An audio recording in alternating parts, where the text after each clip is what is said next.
It's time for Tiger Talk, presented by Old Chicago Pizza and Tap Room. Old Chicago, amazing craft beers and food, north of I-70 in Hayes. Old Chicago, share, reconnect, celebrate. Tiger Talk is also brought to you by these premier Tiger sponsors.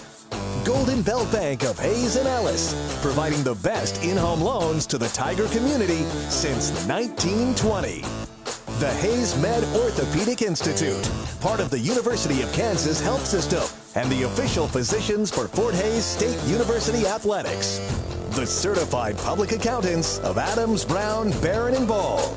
Your trusted advisors, providing you with commitment, experience, and integrity. BTI, your John Deere dealer, with locations in Buckland, Great Bend, Greensburg, Hoxie, Ness City, and Pratt. BTI, Valley Hope of Norton. Get help and find hope. The Taco Shop. Dine in, carry out, or delivery. You've never had it so good. Horizon Appliance and Mattress. TVs, appliances, Traeger grills, and Tempur-Pedic bedding. Open 7 days a week at 1501 East 27th in Hayes. And Eagle Communications. Internet, TV, phone. Eagle Communications. Our community connected.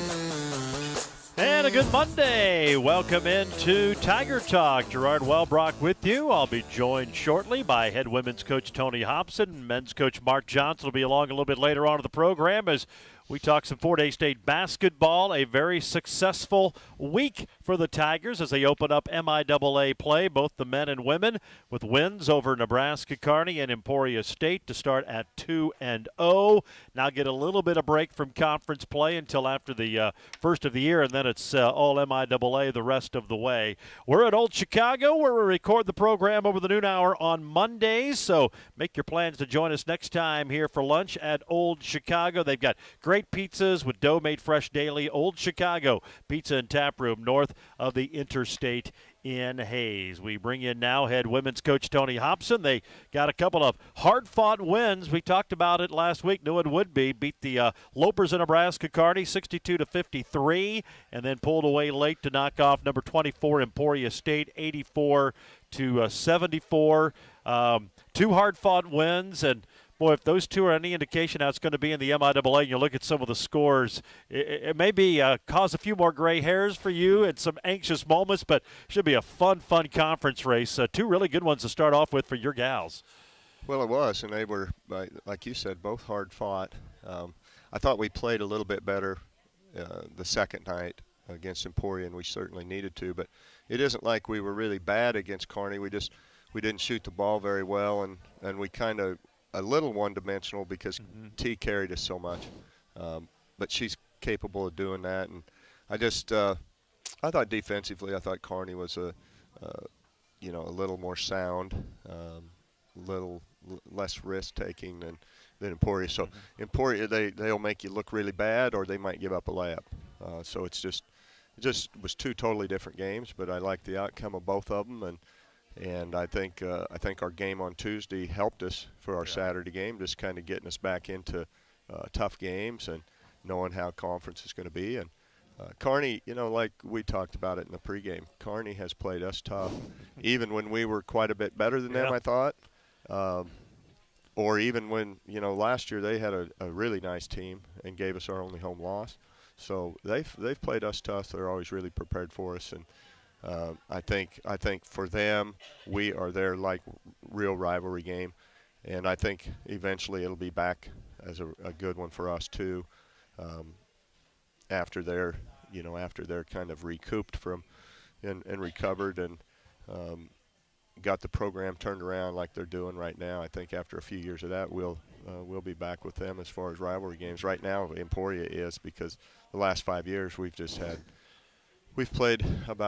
battled for the conference title, the conference tournament title, the region title. It's just been some big games that we've had with Emporia. So that's always our kids really look at that as one of the the main games of the year, I think. Well, they've been a roadblock for a lot of goals, or you've gotten over them to get to some of the goals that you've achieved over the years. But it seems like whenever you're having a great season and looking at success, there's Emporia State somewhere along the way.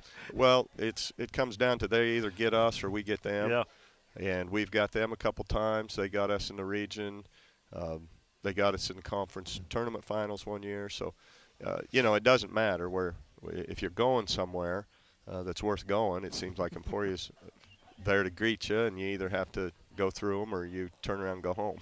We talk about Kearney playing you tough. I know Coach Amy or Coach Hofstetter, when she was here, probably has a little bit to do with that. One, she's a good coach, and knows some of the stuff you do. But is it even more than that? Maybe just some of the nuances and little things that maybe you do just because she's been around you so much and maybe knows how you approach different things? Because it does seem uncanny that they are always such tough games with them.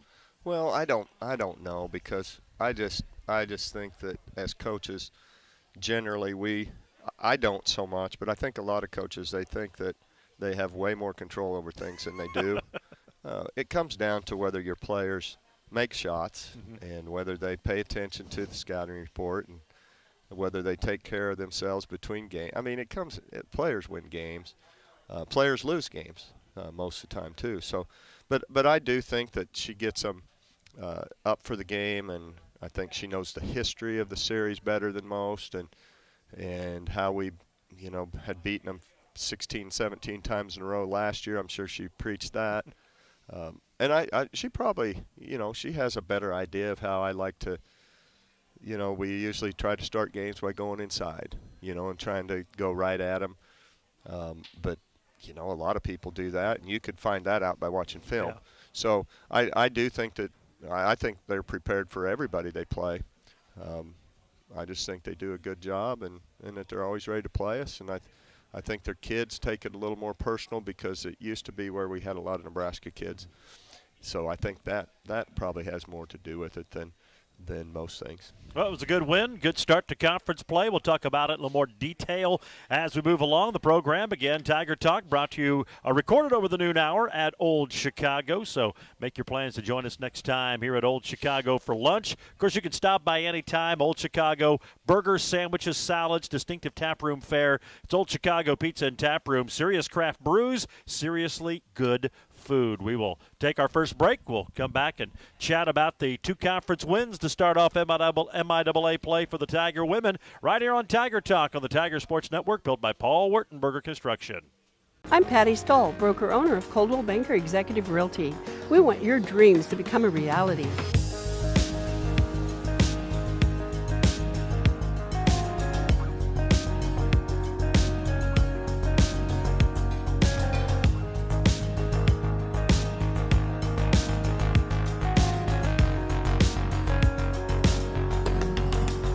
Coldwell Banker Executive Realty prides itself in putting you first. Now Heim has it, lobs it down low to Leggett, kicks it over to Rolfs, corner to Page, 15-footer, swish! 4 straight, make it 5 straight for Laney. She has 9, 78-72, 7-0 Fort Hays State run.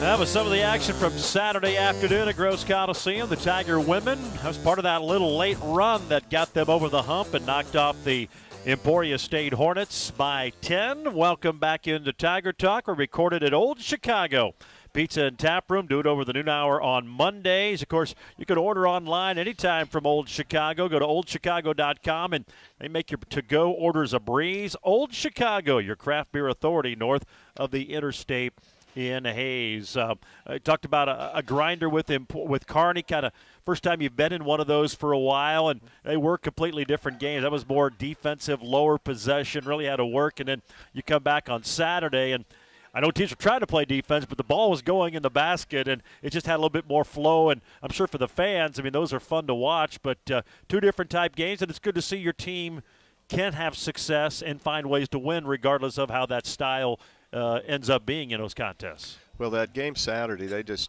the first half they were beating us up the floor in transition a little bit. I mean, not far enough to get layups, but we were a step behind them, and they would kick it, and they always had an open three-point shooter, and and then obviously you have to make the shots. But they, when you get 9 threes the first half, if you're only down 2 points against a good team and they've hit 9 threes, you have to feel fortunate. And I think we corrected that the second half by getting back and getting positioned a little better in transition. And not that they didn't get anything, but I think we cut it down a lot. And you notice they didn't get, they made 1 3 the second half instead of 9, and that was where the difference defensively for us was there. I thought our defense improved a lot the second half. I thought theirs was maybe not quite as good. So they play high risk, high reward, give up some easy shots if it doesn't work type of defense. They even, I hadn't seen that against a team in our league for a while. Showed a triangle 2 a couple times. And, it's kind of hard to do to us because, we've had 8 games now. We've had 5 different leading scorers. Each kid that we start has been a leading scorer. So who do you triangle 2? They were triangling 2 with on Laney and Casey on the wings. And all of a sudden you have Carly, who's had 3 3-pointers all year, mainly because she hasn't shot very many. She has 4. But, that kind of kept us in it the first half. She hits 3 threes, but she was getting easy open looks because they were junking up the defense a little bit. And, like I said, it's kind of hard to do. If you're going to triangle to those guys, that means that, T is isolated. Carly's going to get open looks. I mean, something's got to give if we do our jobs and take care of the ball. So I really liked the way that we were patient and attacked it. And then I thought a real key was right before half. I think we were down about 7. We might have scored the last 5 before half. Whitney Clampett shook loose for a layup, and Mitty hit a 3. Madison, Yep. So I thought those two, those were big shots just to give us a little. When you go in at down 2, that's like, that's nothing. But if you're down 7 or 9, then you notice it. I think there's a little pressure on you to get off to a really good start then. So I thought the way we finished the half was really important, and our bench really helped that. And as you said, everybody got involved at different points of the game. Laney Page comes to mind. I mean, it was obvious they were going to take her and Casey out and really didn't give them a chance to really shoot much from the perimeter. Right. But then you had that late surge, a 13-0 run to get you kind of over the hump, and she scored like 5 of the first 7 of those, and all of a sudden, bam, bam, bam, there it is. You got the lead. And then you look at the end of the game. She had 9 rebounds in the contest. Yeah. One of her best rebounding games in her entire collegiate career. Yeah. No, and when you have quite a few kids that can do that for you, you just need a couple of them to catch fire at different points of the game. You can think, so Carly kind of the first half, she kind of had it going offensively, and she had a traditional 3-point play and a 3 the second half, but you had a stretch in there where Whitney Randall scored, probably 8 points in about a 5-minute period. She's done that a couple times. And then you have Taylor Ross come in at the end and hit I think that 3 she hit put us up maybe 6, went from 3 to 6, and then she gets a steal in the open floor and lays it in. So she had a little burst there. So, and that T can always do that. Bell had a nice game. She had a lot of rebounds. I think 3 of those offensive rebounds were her own misses. But just padding the stats. As long as she just doesn't quit in there. And there was there's some contact. Those aren't gimmies in there that she's missing. You see that at every level. Sometimes they're missing those. So, when you have that many kids, you just hope that that can score. You just want to play really good D and keep yourself close. And I just tell them it's like you just have to wait for lightning to strike. Just stay in there and wait for something good to happen and get our little run going. And there with about 3 minutes when we started that run, or 4 minutes, the place was loud and it was rocking. So it was one of those cool nights at Gross where nobody else has that. And I think I don't know if our kids appreciate it. I think they do, because you even look at these stat sheets we have right here, and you look at our attendance down on the right there, you know. And then you look at the other games when you're on the road. Yeah, you play some of these road games where you're playing with 200 people there, and then you look at ours, and the lowest is 1,600, and that was for a game where it was a snowstorm out, and we won by 55 points. So, you know, we have loyal fans, and they don't just come there and fall asleep. You know, they're involved in the game, and our games are sometimes exciting.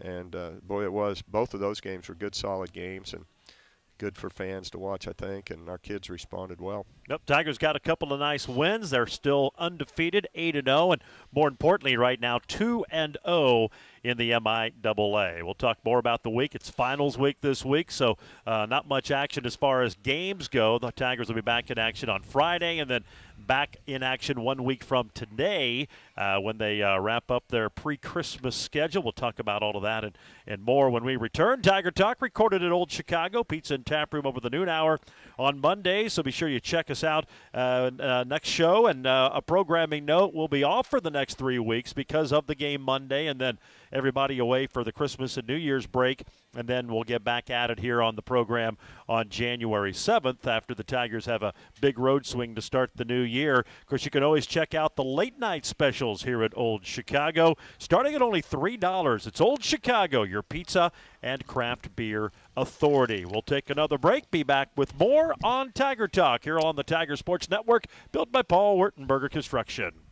Ready to discover something new? The next time you're in your car, tune your radio to 94.3 FM. It's here. It's Hayes' greatest hits. Love it. On 1400 KAYS and 94.3 FM. Do you believe in love? Glory days.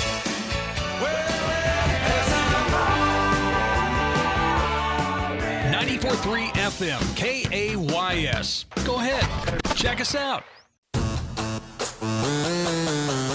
Blaney, foul line to Leggett. Now back up top to Page. Down low to Heim. Wide open layup. Good. With 55 seconds to go. Carly Heim with a 19-point effort tonight. And it's 82-72. Yeah, some of the action late during that 13-0 run on Saturday as the Tigers pulled away from Emporia State. It would end up being a 13-2 run to close the game over the last 3 minutes and 45 seconds, and it propelled the Tigers to a 2-0 conference start. Welcome back to Old Chicago Pizza and Tap Room.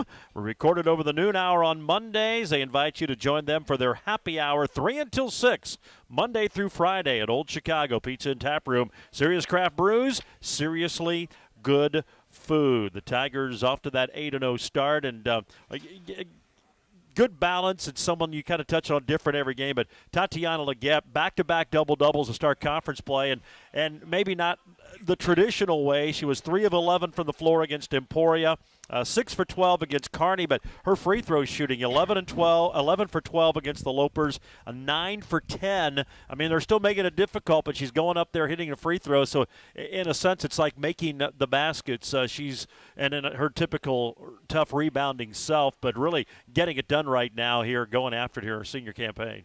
Well, she is. She's had a great year so far, and you know, not only leading us in scoring and rebounding, but she also leading us in assists. Mm-hmm. I think we have about 4 people that have about the same number of assists.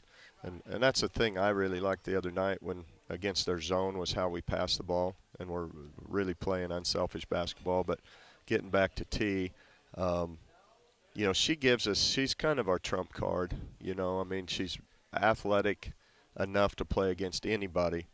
And you know, she has an opportunity to get those rebounds, like I told you last week, a foot before everybody else, because that's about how much higher she is than everybody. So if she's around, she's going to get it, and she really dedicates herself to rebounding the ball, and she's playing at a high level. And we talked about how she didn't really even get into the flow the other night because of early foul trouble, and ends up with 15 and 10, and was really key down the stretch, and just defending well and everything else. So T's having a good senior campaign so far, and we just need her to keep it up. And I don't see why she shouldn't.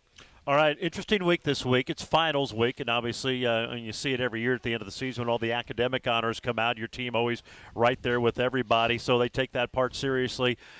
And you've got a week to, I guess, not quite a week now, but till Friday, till your game with Tabor College. How do you approach this week? Because obviously you want to do well in the classroom, but you want to get some work done. This is a key time with the practice time because, boy, you get back from Christmas and it's going to be hot and heavy in conference with some huge games. How do you approach this week with the finals and everything and still do what you need to do to get things done? Well, our kids are, serious students, so most of them are in pretty tough majors, a lot of medical, nursing, pre-med, pre-whatever. So they do have tough finals. But the thing I've found out about our team is that a lot of them have a lot of stuff wrapped up before this week even happens. Their grades are so high to begin with in their class. I can't remember. One of them had a physics final today and said she's got it figured where she needed 50% on the test to get an A in the class because she's got that's just showing off right there. Well, it's something that something we can't relate to. But she had like a 98.9% in the class. So they're so prepared to begin with that sometimes this week is not as stressful as maybe last week was. Right. Of getting ready and taking. A lot of them have chapter tests before the finals, and a lot of them are in good situations going into this week. But again, it's just a different schedule and the stress of taking finals. Just the test taking thing. But our kids don't seem to struggle very much at it, and they handled their business. They do take it serious, and they're gonna.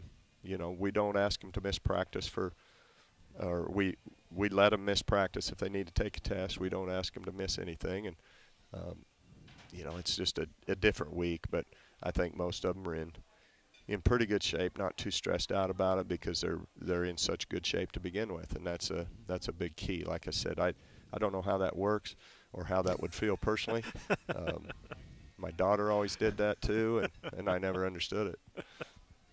I don't think we ever will. I think there's no hope for us. All right. Friday, Tabor College. You got a couple of more games now before we take a little break for Christmas. Tabor and then Rockhurst. So really two pretty good games. Tabor traditionally really, really good. They were down a little bit last year, but I think 8-2 this year, and playing some pretty good basketball. So that'll be a good test for you on Friday evening. Yeah, well, they were down a little bit last year, but then they came back and actually won their conference tournament and won their first round in the national tournament. So they're traditionally one of the top one or two. I mean, I think in the last 6 years they've been first or second in that league, and always a solid team. It's they'll be better. They'll be better than maybe a couple of the D2 teams we play. I'm not sure about that, but they could certainly compete with them. So it's a good. They enjoy coming and playing us, and always look forward to coming to our place and seeing the crowd. And so I think they're really loose, and they come in here and they usually play pretty good. Mm-hmm. So last year they did have a couple injuries, so they were a little shorthanded. But it's one of those games where we'll need to, we can't just wander in there and play. We have to we'll prepare the same way we do for anybody, and try to improve. And there's some things we can. That's a good thing about these hard-fought, tough games is they've exposed some things about us that we need to improve on, and we can work on that in these games. And then Monday, a week from tonight, you'll have Rockhurst, who plays a heavy MIAA schedule every year. In fact, Central Missouri tonight, so it'll be interesting to see how that game goes and how it fares. But that'll be a good test before you send them off for a little break for Christmas. Yeah, they're out of the GLVC, and in the Kansas City area, we recruit a lot of the same kids. I think they've already played Washburn. They play Central. They play us. They're just it's an avalanche trying to get them to schedule. Everybody wants to play them because of their location. Get a non-conference game. You're not very far away. Go to Kansas City area when you have a Kansas City kid on your team. So we went there last year and had a good game before Christmas and ended up beating them, but it was a tough game. And I kind of expect the same thing this year. I mean, they're always usually pretty solid. They're usually in the top part of their league. And it's just a good Division II game for us to play. And this will be, we aren't playing. We aren't renewing our contract with them last year. It's not not me, but they have a lot of, like I said, they have so many people that want to play them. And this isn't the easiest place to come and try to win. So I think they thought better of playing us and Central and non-conference are probably trying to maybe lighten up just a little bit, and I don't blame them. Yeah. Well, it'll be fun. Couple of games, and then off for Christmas, and then you resume it after the little break, and hot and heavy. Big one with Central Missouri looming, but should be hopefully a couple of good games for your gals to get ready for a little Christmas break. I know we'll take a little break on the program till after you've played at Central Missouri and Southwest Baptist, two difficult places to play, but as you kind of touched on, from here on out, it's gassed foot to the pedal, and away we go to try to see if you can win a conference championship. But if the first two games, and then you look at what happened around the conference, any indication, man, it's going to be a fun conference race. Well, it is. We just have to just tend to our business and not our kids were looking at all the scores on Saturday and saying, "Wow, somebody got beat. They got beat." I said, "You guys just pay attention to what we're doing, and everybody has to play everybody." But it should be fun. Should be a tight race. Should be some exciting games. That sounds good, Tony. We appreciate it. We'll see you Friday night. Thanks, George. That's Tony Hobson, head coach of the Fort Hays State women, off to their 8-0 start. Again, they'll be at home on Friday, taking on the Tabor College Blue Jays at 7, and then a week from tonight, they'll be at home against Rockhurst in a 5:30 tip of the men's and women's doubleheader. We're at Old Chicago Pizza and Tap Room and record the program over the noon hour. They have craft beer. They're your craft beer authority. In fact, over 40 rotating draft beers. You can stop by north of the interstate at Old Chicago Pizza and Tap Room. We'll take a quick break. Head men's coach Mark Johnson joins us when we return on Tiger Talk here on the Tiger Sports Network, built by Paul Wertenberger Construction. Hi, everyone. This is Gerard Wellbrock inviting you to join us for Tiger Talk. We record it over the noon hours, Mondays at Old Chicago, north of the interstate in Hays, and play back at 6 o'clock Monday nights on Tiger Radio Mix 103. You can also catch it on Eagle TV's Channel 14 and 614, Tuesday and Wednesdays at 10 a.m. and 7 p.m., and always on HaysPost.com. So join us for Tiger Talk over the noon hour, Mondays at Old Chicago.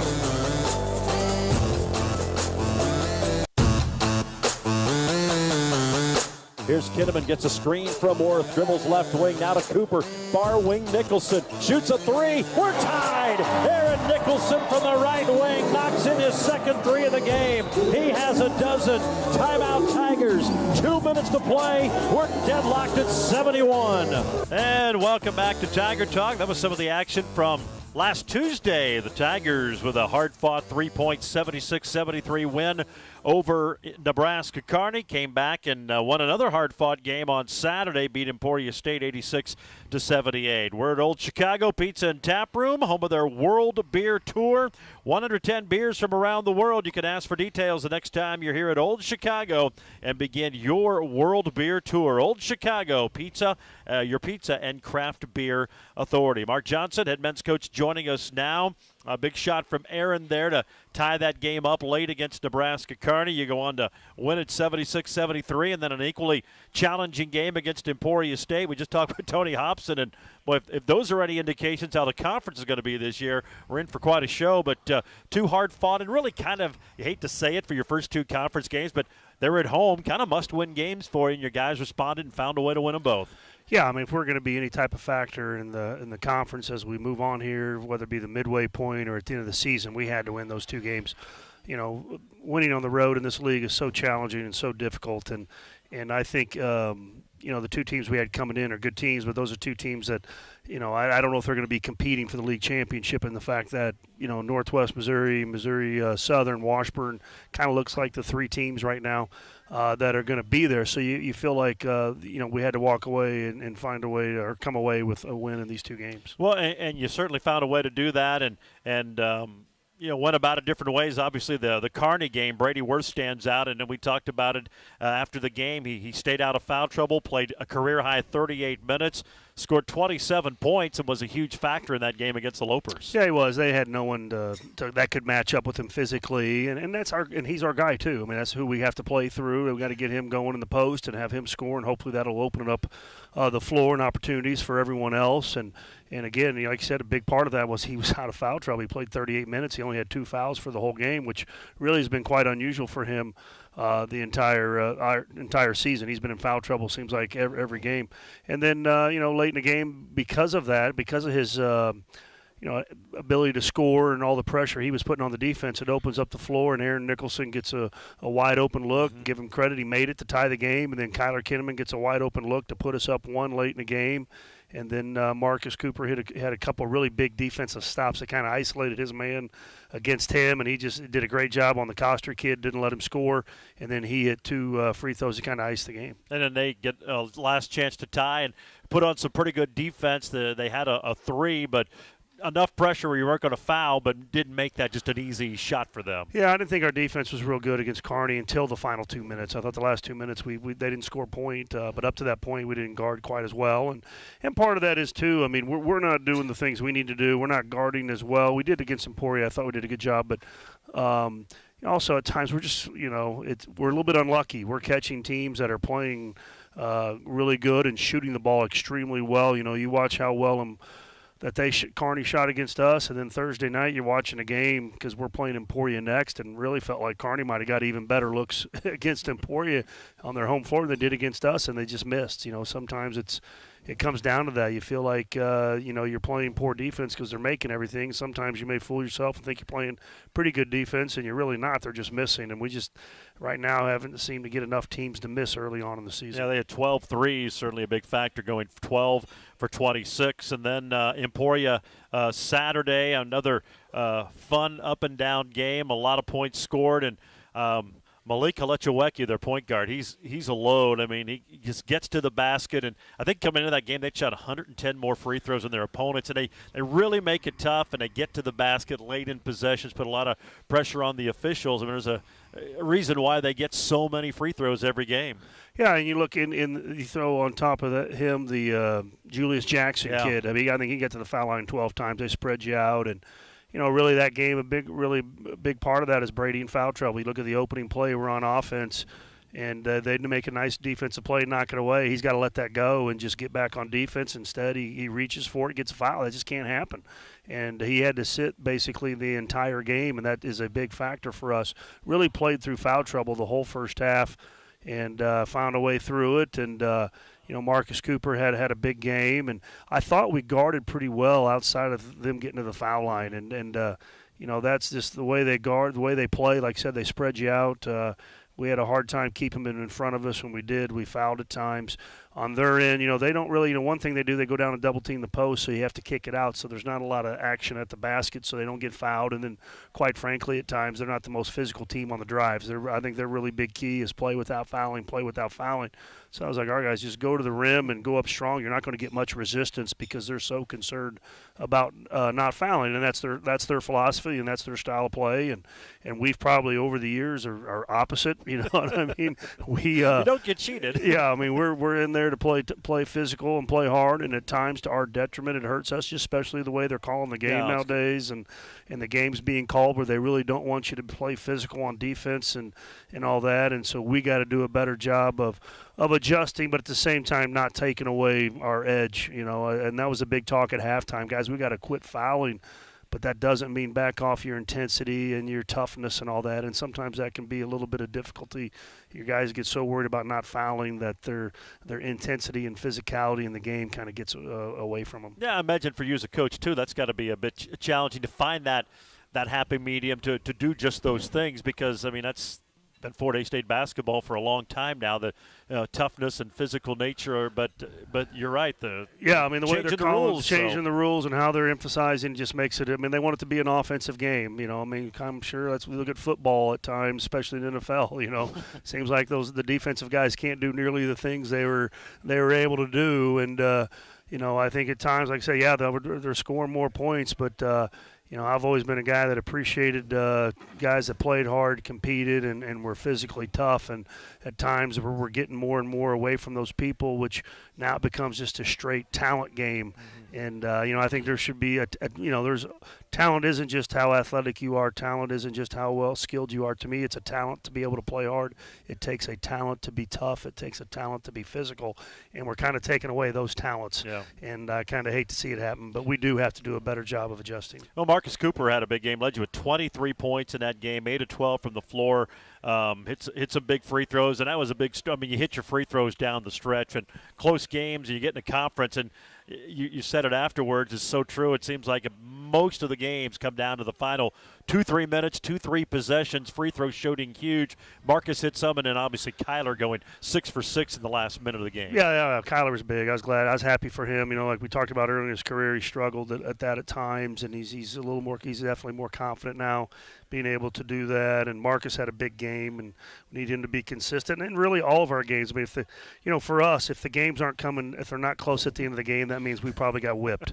I mean, let's be honest. So, I mean, most of our games are probably going to come down to the last 3 minutes of the game, and that's where we got to just, being able to execute your stuff on both ends of the floor, being tough, being smart, and then being able to close it out at the foul line. Those, like I said, it's just expected at times when late in the game, people just expect you, well, you got fouled, you're going to make those free throws, and that's not as easy as it looks at times. The pressure kind of builds, and it's the one time in basketball where you have a lot of time to think about it. You know what I mean? It's kind of like golf. You see guys a little bit choke quite a bit in golf, and that's because there's, it's not a reactionary sport. And really, most basketball, you're reacting shots, you're just reacting. But free throws, the one time where you have plenty of thoughts going through your head and enough time to really kind of get yourself in trouble if you don't watch it. Now the Tigers knocked them down the stretch, and they got the big win, 86-78 over Emporia State. We're going to take our final break on the program and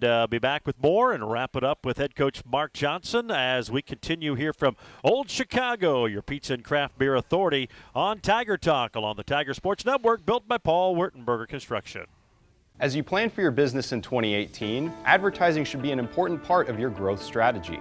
Digital marketing puts your business in front of the right customers online. Advertising with the Hays Post ensures your message will be viewed 1.5 million times a month, including 375,000 unique views a week.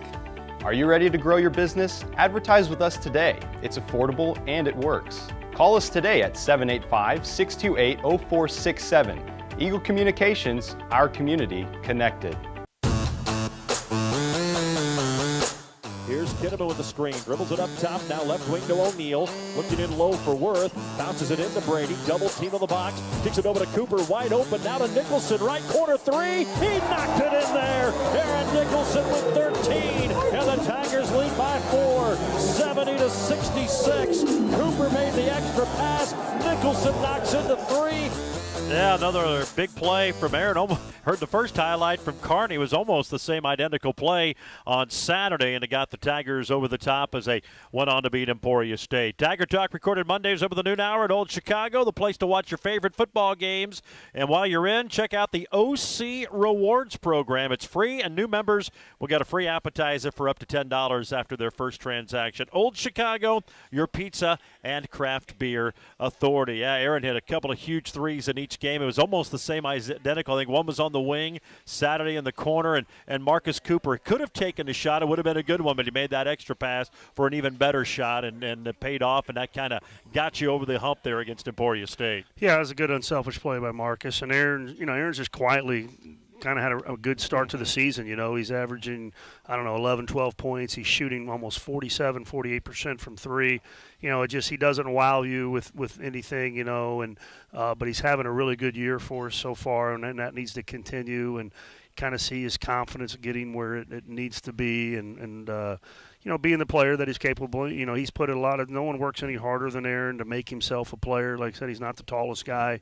He's not the most athletic guy, but he's a strong guy who works in a weight room. He's out in the gym all the time trying to make himself a better player, and really deserves a lot of credit for the success he's had so far. 8 points, 8 rebounds for Jared Vitztum on Saturday, and he finally hit a three. I think he's 1 for his last 11, and they're all just – when they leave, they look like they're going in. And I know you talked about it last week. He's a good shooter in practice. He shot him well leading into the season, and you just got to feel that lid's going to come off eventually, and he's going to go crazy. But 8 rebounds, still battled and contributed even though that shot's not falling, and that's not always easy to do because sometimes the ball doesn't go in the basket, players get a little frustrated. Yeah, he's having a hard time making them in games, and obviously it's to this point now. it's really mentally bothering him, becoming a barrier, and he's just got to be tough enough to fight through that. But, yeah, I thought he had a good game. He's really rebounded well for the most of the season, had 8 rebounds the other night. You know, what I thought he, in the second half, they got a little switch on a guard. He had a nice little jump hook. At the end of the half, I thought he got a tough call. He made a nice little drive and finish with contact. They called it a charge, but it was just nice to see him not just be a three-point shooter. And I think at times, that's what he allows himself to just be, and he's got to be able to do more than that and not just be a three-point shooter. But I thought his defense was better. I thought he rebounded good, and like you said, I thought he had a really good game. Now, if he could just get to the point where he makes 2 threes a game, which he's capable of doing, now all of a sudden that becomes a big factor. It's amazing what 2 made threes, 6 more points do for not only you as an individual, but does for our team. Yeah, no doubt about that. And hopefully you got to feel it's coming, because he's even shown it since he's been playing that he's certainly able to do that. All right, you had a week off between games, a little over a week. It'll be a week from tonight. You'll be back in action for your last game before a little break for Christmas. Finals week going on. Obviously, that's important. It kind of just throws the schedule off. How do you handle that with finals week and still get what you need out of practice? Because obviously it's a key time, because you're going to break for Christmas here in a little bit. Got a lot of stuff I'm sure you want to cover before you do that, and then get back to the grind of conference play. Yeah, there's a lot of areas we can get better at, and we need to get better if we want to be, competing for anything here as the season progresses. I just can't be a coach that do stuff half speed. We just don't do that, you know what I mean? So what we try to do in this time during final, we just might go a little shorter, try to shorten what we're doing, but we're still going all out, and we're going hard every day, and I think that's the only way you get better, and you got to practice how you play in games. You can't just kind of turn it on like a faucet when the game starts and says, now we're going to play hard. I mean, I think playing hard is something you work on every day, just like you work on your jump shot, you work on your ball handling. If you're not working on playing hard, eventually you're not playing hard. So we don't do a whole lot different. Like, what we try to do is just shorten it up and probably not go as long, and give them a little more mental rest, because they got finals going on and all that. But this is an important week for us, even though we're not playing. Like I said, especially on the defensive end, there's a lot of areas that we can just get better. Thought we were better. We didn't have near as many execution breakdowns.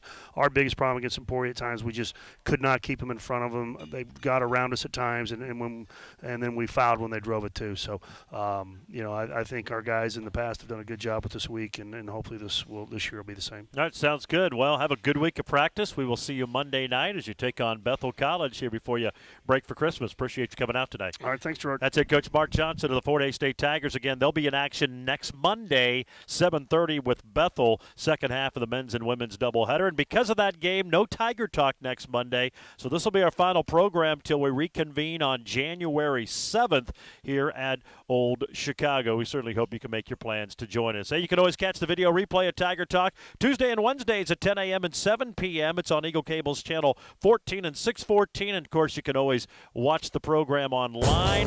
It's at HaysPost.com. Hover over that Eagle TV icon on the top left and click on Tiger Talk. The program presented again tonight by the Hayes Med Orthopedic Institute, part of the University of Kansas Health System. Adams Brown, Barron and Ball, the Taco Shop, Golden Belt Bank of Hayes and Ellis, BTI, Horizon Appliance and Mattress, Valley Hope of Norton, and Eagle Communications. And, of course, it's recorded live over the noon hour at Old Chicago. It's your pizza and tap room and craft beer authority, Old Chicago, north of the interstate at Hayes. Serious craft brews, seriously good food. Again, we've got women's basketball on Friday. The Tigers at Tabor, 7 o'clock tip on the air at 6:35 with the Auto World pregame show. And the women play Rockhurst on Monday. The men play Bethel. We're on the air at 5:05. Hope to see you out at the Coliseum. If not, we'll see you back after the new year here on Tiger Talk on the Tiger Sports Network, built by Paul Wurtenberger Construction. That was another legend on 99 KZ Country. And yes, before that, we had a brand new artist. Your home for today's stars and the legends. We play real country. I'm Teresa Trapp. Weather, news, sports, it's all here. We're on Facebook, and there is a listen live link at hayspost.com. Dial us in on your radio at 99.5 FM. KHAZ, Real Country. 99 KZ Country.